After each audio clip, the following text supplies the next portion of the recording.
Labrīt, draudze! Mums patiešām prieks būt šeit, redzēt gan jaunas sejas, gan pazīstamas sejas. Un pagājušajā reizē, kad šeit stāvēju, tas bija gandrīz pirms gada, un tas bija īsi pirms mūsu lielā ceļojuma, pirms mūsu pārvākšanās uz Vāciju. Un toreiz es teicu, jā, mēs noprotam, ka tā ir Dieva griba un Dieva vieta, jo viss tā labi izdodās un izskatās, ka būs labi. Ja?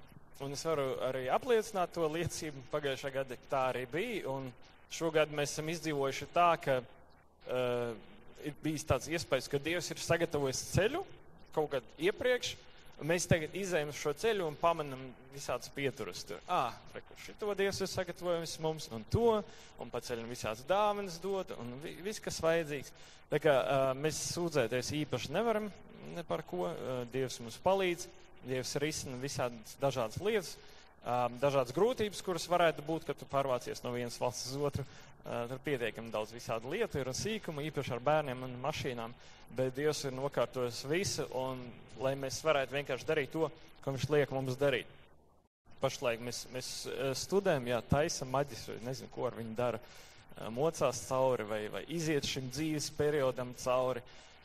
Tā tālāk, un es ceru, ka Dievs sveitīs gan mūs, gan arī mēs spēsim pielietot šīs zināšanas un studijas, bet es teikšu godīgi, man ir tāds priekšstats vai tāds iespējas, ka šīs studijas nav vienīgais iemesls, kāpēc mēs esam tur, kur mēs esam.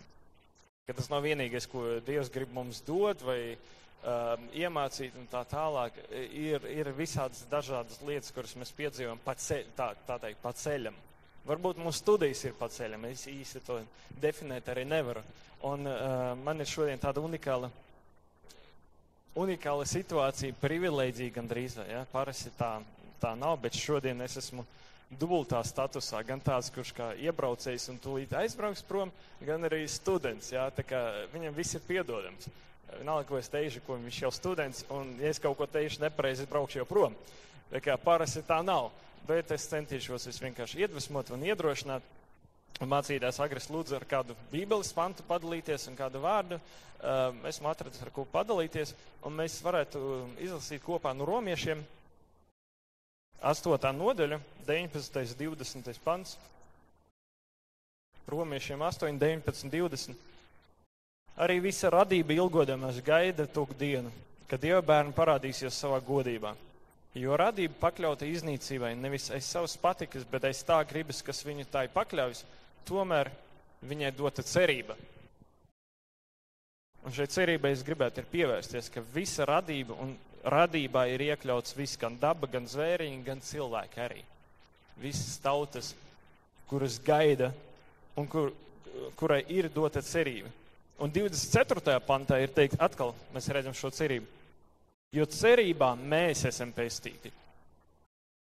Tā ir tā pati cerība, uz ko gaida cilvēki, kuri Dievu nav satikuši vai arī ir attālinājušies no Dieva, un viņi nevis vienkārši gaida sodu, bet viņiem ir cerība, kuru mēs esam izmantojuši, caur kuru mēs esam nākuši pie Kristus. Un tas, par ko es gribēju runāt, jo viena no šīm lietām, kuras esot Vācijā redzu ļoti spilgti, un tas man krīt acīs, dažādās situācijās, dažādās vietās, cik ļoti cilvēki ir noilgojušies pēc Dieva. Cik ļoti cilvēki, kā šajā pantā, visa radība, viņi ilgojas un gaida šo tikšanos ar Dievu, šo dienu, kas mainīs viņu dzīvi un kad sāksies viņa mūžīgā dzīve ar Dievu.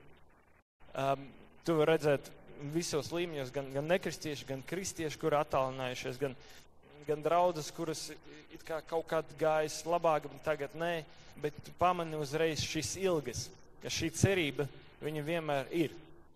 Un par to es nedaudz gribēju šodien runāt. Ka tas, kā es to pamanu, ir ļoti bieži, kad iet runa par svēto garu īpaši. Ja?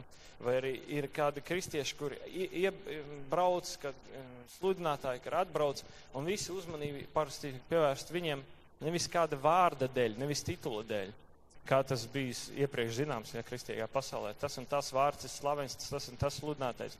Bet tas, ko es redzu, man bija sarunas ar dažādiem cilvēkiem ir izšķiroši tas, vai šis brālis vai šī māsa, viņi ir tuvi Kristum, vai Svētais Gars darbojas caur viņiem. Un tas ir tas, ko tu pamani, par visādām tēmām var runāt. Draudzē un tā tālāk, un šis un tas viedokļu apmaiņa tik līdz parādās Svētā Gara tēma uzreiz. Acis smirt un uzreiz tāda ļoti asa uzmanība. Un visi ir noilgojušies pēc tā, lai Svētais Gars darbotos. Un tu pamani to, kad ir kaut kāds lūkšanu laiks, vai arī cilvēki izsaka savas vajadzības. Neviens, es tā īsti vairs neredzu, kā tas bija pirms 10 gadiem, kad es tur dzīvoju Vācijā, kad cilvēki liktu savas augstākās cerības uz kaut kādām kristīgām tehnoloģijām, tā saucamā, ja? Kristīgās metodas.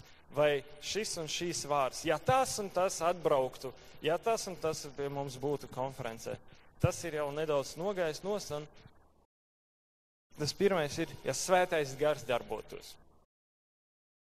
Ja Svētais Gars parādītos, ka tur un tur, vai arī kā agrāk, un tā tālāk. Un arī dažādās situācijās, piemēram, lūkšana situācijā, kad cilvēki nāk saņemt aizlūkšanas, ir bieži tā, ka viņi, tas pirmais iemesls, vai arī formālais iemesls, vai nu tas, par ko sludināja tikko, vai arī viņam kaut kāda slimība un vajadzība, viņi saka, jā, par to un to vajadzētu lūgt, un tik aiziet kaut kā nedaudz Svēto Garu, tu saproti, jā, tā ir viņa pirmā vēlēšanās. Jā, varbūt viņiem ir citas problēmas, kā mums visiem. Ir dažādi dzīves likses periodi un tā tālāk, bet tas viss nobal šo ilgu priekšā pēc Svētā Gara. Tur, man bija tāda situācija, bija nesen pasākumā, kur es varēju piedalīties kā kalpoties, tur bija liela komanda, un atnāca vakarā pēc pasākuma beigās tāds pajauns čalis, viņam bija runas defekts kaut kāds. Un viņš it kā atnāca par to lūgt. Lūdzu, es par viņu kaut kā aizgāju par lūkšanu, nedaudz parunājos par Svēto Garu taču, jā. Jā! Un pēc tam atnāk uzreiz otrs, un viņš par kaut ko citu, ka viņam kaut smags periods dzīve, atkal uziet kaut kā pa Svētā Gara, viņš jā. Un tu pamani, ka uzreiz šīs ilgas pēc Svētā Gara, pēc Svētā Gara pilnības ir, ja viņi to saņem, vispārējais viņam, jā, būtu labi, protams, būtu dziedināt un atrisināt pārējais problēmas, bet tas nav tik ļoti svarīgi, kā Svētais Gars. Un šīs ilgas, viņas ir tik ļoti redzamas, un tas tādu kopēju noskaņa. Un es domāju, tas nav tikai Vācijā, jo es redzu arī pie citām tautām Eiropā. Un īstenībā ir kaut kāds internacionāls pasākums, un tiekās kristieši no Eiropas, un tā, viens no pirmajiem jautājumiem uzreiz ir, pastāsti, ko Dievs dara pie jums. Es īstenībā tādas sarunas sen nebija kristiešiem. Ja? Parasti ir, ko es esmu darījuši, vai kādu pasākumu bija organizēta, un tāda ikdiena, tehnoloģiskie procesi, ja? Mēs apspriežam. Bet tagad rodās pirmie jautājumi, pastāsti, ko Dievs dara tavā valstī. Un tad mēs apmainamies, stiprinamies ar to. Tas diezgan interesanti, jo tas ir tas, ko es zinu no iepriekšējām paudzēm. Ja, un tā diezgan interesanti vērot, ko Dievs dara. Un Svētais Gars ir kaut kas, kas rosina domas un ilgas, un cilvēki ir gatavi šo attiecību ar Svēto Garu dēļ, šo attiecību dēļ darīt visu. Viņi ir gatavi braukt, viņi gatavi upurēt kaut ko, meklēt, ņemt atvaļinājumu un tā tālāk.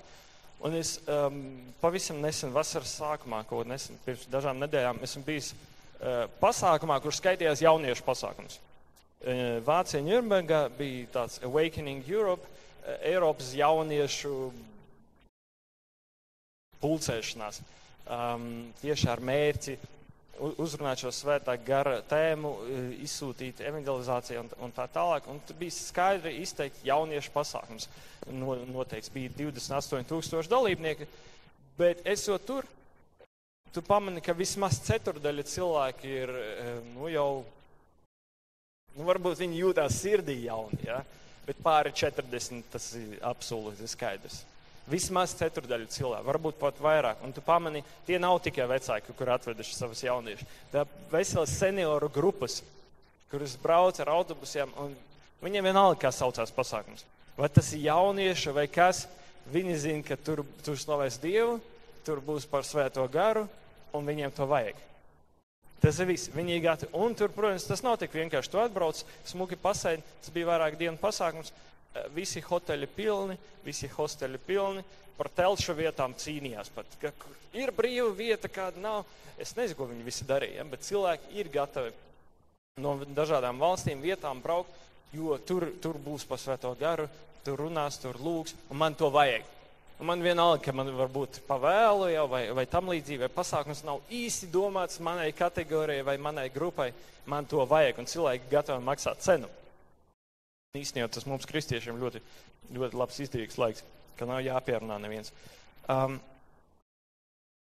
Un tas, ko es redzēju, un ko es redzu, pamanu, ko man cilvēks stāsta liecības, viss ved mums tādām domām, ja mēs pakļaujam svētā gara darbībai un svētā gara gribai savu ikdienu, tad šīs rezultāts, viņš pārspēja kādas cerības un plānus, ko mēs parasti kā kristieši domājam. Mēs izdarīsim to un būs tā un tā. Bet ja mēs pakļaujam savu ikdienu kādam kristietim, tas ir tas, kur nav robeža, kas var notikt. Kāda veida notikumi. Esmu bijis vienā tādā nelielā konferencē, un tur bija, protams, pasaules slavenie un zināmie kalpotāji, sludinātāji. Šo nedēļu mēs esam pavadījuši, un tur viņi stāstīja, gan viņi mācīja, gan viņi stāstīja par to, kā viņi kalpošanā iet dažādas situācijas. Un pēc tam esam piefiksējis, kad pagājušais laiks, ka 4 no šiem cilvēkiem, tur bija vairāk, 4 no šiem cilvēkiem viņi stāstīja par to, liecināja, ka viņu lūgšanas laikā vai viņu kalpošanas kaut kādā situācijā Dievs ir augšām cēlis mirušus cilvēkus. 4 cilvēki stāstīja par situācijām, kad mirušie ir augšām cēlušies. Un tikai 3 no viņiem bija pilna laika kalpotāji. Tur Reinhards Bonke un tā tālāk, tādi cilvēki. Un viens no viņiem ir vienkārši ārsts. Es vienkārši ārsts, bet diezgan tā teiks, panākumiem bagāts ārsts. Kardiologs. Un viņš neko citu nedara, izņemot darbu. Viņam ir darbs. Normāls darbs. Viņš aiziet pastrādāt, viņam ir naktsmaiņas vispārējais, bet Dievs viņu izmanto varanā veidā. Viņam ir nedēļas laikā viņa maiņas darbs, dažreiz nedēļas nogalēs viņš aizbrauc pakalpot uz kādām citām zemēm. Lūdz par cilvēkiem, cilvēki paliek veseli un tā tālāk, un viņš tāds ir par to, ka viņa prakses vietā. Viņš ir kardiologs, un pie viņa protams, cilvēks ar smagākiem gadījumiem, viņš ir viens no labākiem ārstiem, un nomirst cilvēks. Viņa slimnīcā stāv gultas, un jau vairākas stundas viņš jau miris, un viņš jau konstatējis nāvi oficiāli, un pēkšņi svētais gars pārņem kontroli. Viņš lūdz par cilvēku, cilvēks atdzīvojas, visi šokā. Jo tā nav nekāda kristīga slimnīca, kristīga darba vieta. Viņš ir vienīgais kristietis tur, viņš vienkārši cenšas savu darbu darīt labi. Un cilvēks atdzīvojas. Un pēc tam to visu piefiksēt, tu pamani, ka jā, nav obligāti jābūt pilnā laikā, lai svētais gars tevi lietot tā, kā viņš grib. Un šis cilvēks, viņš stāstīja ļoti dažādas lietas, dažādas situācijas, kā svētais gars ir lietojis viņu, bet viņš ir ļoti skaidri norādīja laiku pirms tam, kad viņš nepazina, es nepazinu šo spēku, es nezināju, ka kaut kas tāds ir. Viņš gāja draudzē, kur mācītājs nekam tādam neticēja. Viņam bija kristīgi draugi apkārt, kuri neticēja brīnumiem, kuri izlaida korintiešiem vēstuli. Un jā, tas viss ir beidzies, tas nav tagad. Un viņš ļoti skaidri salīdzina šo laiku ar to, kā tas bija pirms tam un kā tas ir tagad viņa dzīvē. Un mums visiem paveicies, ka mēs ejam draudzē, kur mācītājs tic, kas Bībelē rakstīts. Mēs ticam tam, mēs apliecinam to, un mēs visi varam stājāt tajā spēkā. Un daži citi piemēri. Man šie pagājuši nedēļa. Mēs bijām Maksimā. Stāva pie viena piena produktu plaukta, un ir kāda tāda pavaca sieviete, vienkārši no tās puses iet un kaut ko arī meklē, un kaut kā viņa pievērš manu uzmanību. Vai nu noklapojas, vai nošķaudi, un tas pievērš manu uzmanību, bet ne tā, ka cilvēks nošķaudi, bet kas te notiek? Es jau prasu, vai svētais gars, vai man vajag par viņu lūgt, vai evanģelizēt, vai kā, bet viņi pievērst manu uzmanību. Dīvaini. Varbūt es kaut kā noguris no ceļojuma, kaut kā jau meklēju kaut situācijas, vai kā tu. Labi. Un tālāk, citā vietā, es vienkārši pie cita plaukta, dzirdu sarunu 2 sievietēm. Un viena sieviete tāda standarta atruna. Nē, man ar Dievu viss kārtībā. Viss ir labi, man dzīvē viss kārtībā. Tā, parasti evanģelizējot ir tāds izejas ceļš. Ja? Viss labi, paldies par rūpēm, bet man neko nevajag. Skatos, tā ir cita sieviete, un šī vecāka sieviete, kur pievērs man uzmanību, viņa stāsta šai sievieti kaut ko par Dievu, un tikai man Dievs teica jums to pateikt, un tādā ziņā, kad Dievs man teica to pateikt, tas ir tālāk jūsu ziņā. Es domāju, uzdarbojas arī šeit. Cilvēki, kuri pakļaus svētām garam, un kad Dievs viņus uzrunā, viņi pārkāp robežām pāri, un viņi lūdz un tā tālāk. Ja? Un tāpēc es saprotu, kāpēc viņi pievērst manu uzmanību. Ka tas nav tikai kaut kur Vācijā, vai tas nav tikai kaut kur Amerikā, tas īstenībā notiek jebkurā vietā, kad cilvēki, kuri ir gatavi svēto garu iet iepirkties. Viņi neatstāja svēto garu baznīcā vai svēto garu mājās. Es aiziešu tagad iepirkties. Ja viņi iet svētāja garā arī vienalga, kur viņi būtu. Un tur viņi gatavi, ka Dievs man kaut ko saki, labi, es izmantošu šī iespēju. Un vienīgais nosacījums šajā iekļaut svēto garu savā ikdienā, kur pārspēj mūsu viss cerības un plānus, ir svētā gara pilnība. Diemžēl nepietiek ar to, ka es kādreiz esmu pazinis svēto garu, vai arī kādreiz biju kristīts ar svēto garu, vai man kādreiz kaut kāda piedzīvojumi ir bijuši. Šis nosacījums, svētā gara pilnība, droši vien ir tas, kas tagad ir cilvēki ilgās. Ka katru dienu, kad es dzīvoju, kur es esmu svētā gara pilns. Tajā jauniešu konferencē es satiku, kad jaunu precētu pāri, viņus biju saticis citā konferencē, iepazinies ar viņa ir no Ungārijas. Un tā sieva, viņa man stāsta, kā tev iet un kā viņam iet, un viņa man stāsta, es esmu dabūjusi darbu Vodafone. Vodafone ir tāds tā kā mobilo tīklu operators, paliels. Viņš saka, tā sieva stāsta, viņa ir izveidojusi lūkšanu grupu savu darba vietā. Vienkārši ar tiem strādniekiem lūkšanu grupu. Un viņa man stāsta tā dedzī, un zini ko? Un tas CEO, vai kā viņš saucās, ģenerāla izpildu direktors, tam līdzīgi, tā ir visai Vodafone firmai. Viņš arī kristietis, viņš ir svētā gara pilns kristietis, viņš nāk uz mūsu lūkšanu grupu, viņš deg pie Dieva, viņš grib, lai visi viņa firmā atgrieztos. Un viņa tā pasītra, un viņš ir svētā gara pilns, un viņš ir svētā gara pilns. Un halleluja, un tā priecājas. Es domāju, acīm redzot, tas ir pamats, ka viņš iet tur tajā draudzē, un ka viņš dzirdēs par svēto garu, ir izšķiros, ka viņš ir svētā gara pilns. Un tad kaut kas notiek. Un es domāju, ka Ungārija nav unikāla valsts ar to, ka lielas kompānijas vadītājs ir kristietis, un tikai tur tas ir iespējams. Es domāju, ka arī šeit tas ir iespējams. Vienīgais, ka mēs dažreiz dalam, ka svētā gara darbs vai Dieva kristīgas darbs, tas ir kaut kas priekš baznīcas vai nometnes, tam līdzīgi, vai arī, Dievs man lietos, bet man obligāti jāiet tikai kādu konkrētu kalpošanas ceļu. Mēs sadalam. Nē, tā nebūtu nav. Dievs var darboties jebkurā dzīves situācijā, kur mēs esam. Vai tas ir veikalā, vai tas ir vilcienā, vai tas tavā uzņēmumā, vai tavā darba vietā, vai tavā ģimenē. Un arī draudzē. Tas tā kā loģiski jau. Bet pāri par to ir daudz vairāk, vai ir vēl. Un interesanti bija tas, ka vērojot šo lielo jauniešu konferenci, visi bija pārsteigti par to, kā svētais gars darbojas, un, protams, brīnumi un zīmes, un pēc tam cilvēki evanģelizēja ielās, un tad tur tāds tā kā nonāca pie slēdziena vai pie teikuma, ka šī paudze, šī jaunā paudze, kaut gan atceramies, tur nebija tikai jaunieši, bet šī jaunā paudze, viņi nezin, vai viņi nezināja, ka nav iespējams izdarīt tādas un tādas lietas, tāpēc viņi izdara tās. Pie tādas slēdziena nonāca, ka vienkārši viņam nebija neviens, kurš pateikt, ka tas nav iespējams, tāpēc viņi vienkārši dara un iet, evanģelizē, uzliek rokas, cilvēki paliek dziedināti un tā tālāk. Interesanti, bet tas nav tas, ko es novēroju. Mans slēdziens būtu, ka svētā gara darba nevar apstādināt. Viņi nevar ielikt kaut kādās rāmjos, viņi nevar pateikt, nedari tā nebūtu pareizi. Un šitā nestrādā, šito metodu mēs esam izmēģinājuši, tāpēc mēs neliksim cilvēkiem rokas, tāpēc mēs nemaz neprasīsim viņam, vai jums ir vajadzības, un tā tālāk. Ja? Svētā gara darbu nevar apstādināt. Un tas ir tas, ko es gribēju šodien dod. Pamanīt to, redzēt un pievienoties svētā gara darbam. Meklē svētā gara piepildījumu. Jo vienreiz pieskarties, vienreiz piedzīvot, 3 reiz, 10 reiz piedzīvot, ir labi.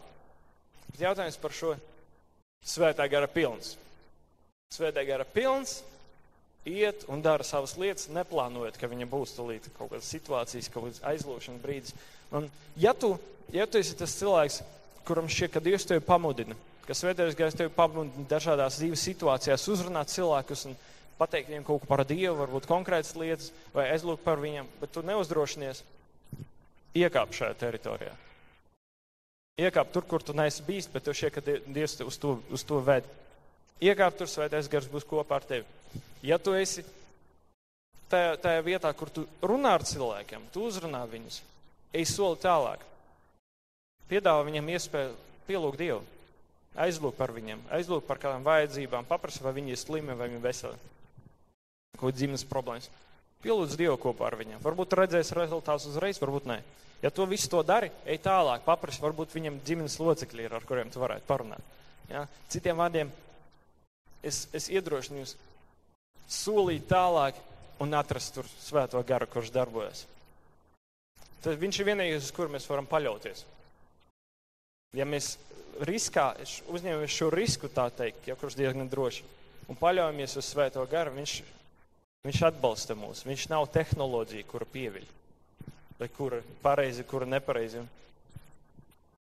Un atgriežoties pie šī ārsta, pie šī kardiologa, viņš skaidri pasaka, kad runājot par kaut kādiem dzīves notikumiem, pirms viņš bija atklājis svēto garu, savu aicinājumu, svētā gara dāvanas, viņš stāsta, un toreiz es nestaigāju šajā spēkā. Un toreiz man nebija šis spēks. Un toreiz es nepazinu svēto garu. Un tad viņš saka, bet tagad es dzīvoju šajā spēkā. Un tas ir mums jāsaprot, tas nav mūsu nopelns. Tas nav kaut kas intelektuāla informācija, ko mēs nodomamies otram. Tas ir tas, ko svētais gars, ko Dievs ir paredzējis katram no mums. Bet tas ir nevis vienkārši tikties, bet ikdienā. Un pievērsīs mūsu uzmanību tam šim ilgām, kuras visai radībai, kuras ir cilvēkiem visapkārt. Kuri varbūt, jā, viņi saka vienu un izvairās un tā tālāk, bet viņiem ir ilgas, kuras balstītas šajā cerībā. Jā, mēs esam nolemti, bet varbūt es būšu glābts. Es varbūt tikšos ar Kristu un es būšu glābts. Un šī cerība, viņa vienmēr ir, un to mēs varam uzrunāt, to svēto garu. Un tāpēc es gribētu ar jums kopā pielūgt Dievu, lai Dievs uzrunā mūsu sirdis, kur ir tās sfēras, kur mēs varētu, vai kurās mums vajadzētu iedot svētam garam vairāk iespēju izpausties. Tēvs, mēs Tev pateicamies par svētā gara apsolījumu. Mēs Tev pateicamies par to, ka tas pieejams jebkuram, kurš Tēvs tic Tev, kurš mazgāts Jēzus asinīs Tēvs. Paldies par visām gara dāvanām, par aicinājumiem, kurus Tu ielicis katrā no šiem cilvēkiem šeit, kungs. Un mēs ticam Tev, Tēvs, ka Tu vari darīt varenas lietas, un Tu dari varenas lietas. Mēs varbūt to bieži nepamanam arī šeit. Tas nav tikai kur ārzemēs, tas nav konkrētā zemē, Tēvs. Tas ir visur, kur Tu esi, Tēvs.